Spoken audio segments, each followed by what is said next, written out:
there's something called load-bearing beliefs. If you know anything about a house, you know that there are some walls that are load-bearing.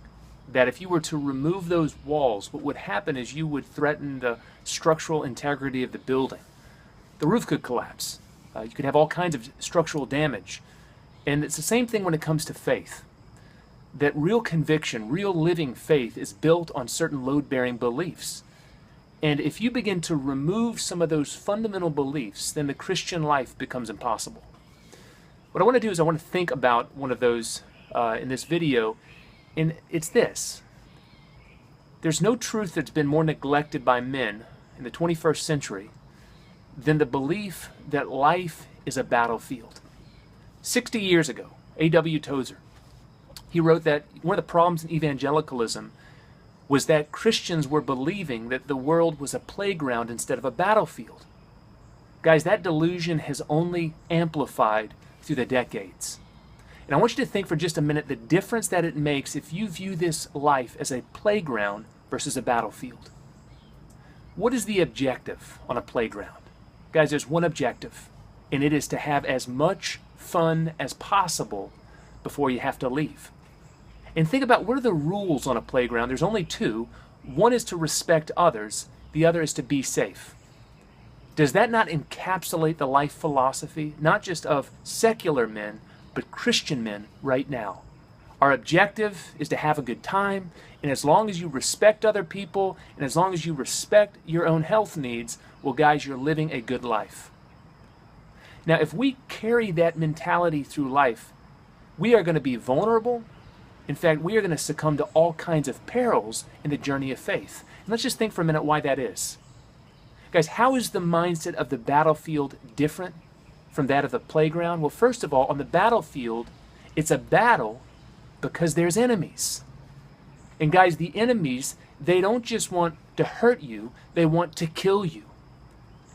What the Bible tells us is that we inhabit a real war, and that there is a lion that is prowling, and his name is Satan. That we live in the midst of a dark and an evil age. That we are sheep among wolves, and those wolves are ravenous. And guys, if we don't believe that, then we're never going to take the precaution required to survive in the trenches. Guys, what else? Think on a battlefield. There are always standing orders, which need to be remembered, which need to be maintained and executed. Do you remember what Paul told Timothy? 2 Timothy chapter 2, verse 4. He said, no soldier gets entangled in civilian pursuits, but he makes it his aim to please the one who enlisted him. Guys, the soldier's thinking, what has my commanding officer told me to be doing? Not how much fun can I have, but what are my orders?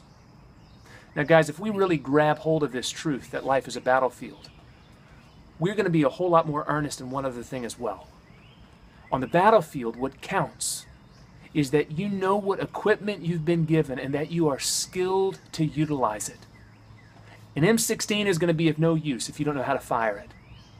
If you're stepping on a battlefield, I guarantee you want to know, do you have, what other artillery is supporting you? You want to know, how do I execute the maneuvers as a fire team or as a fighting unit? All of those skills that are so fundamental, they're utterly relevant in the midst of war. And guys, if we see that life's a battle, guess what? We're going to want to know how to use the double-edged sword of God's Word.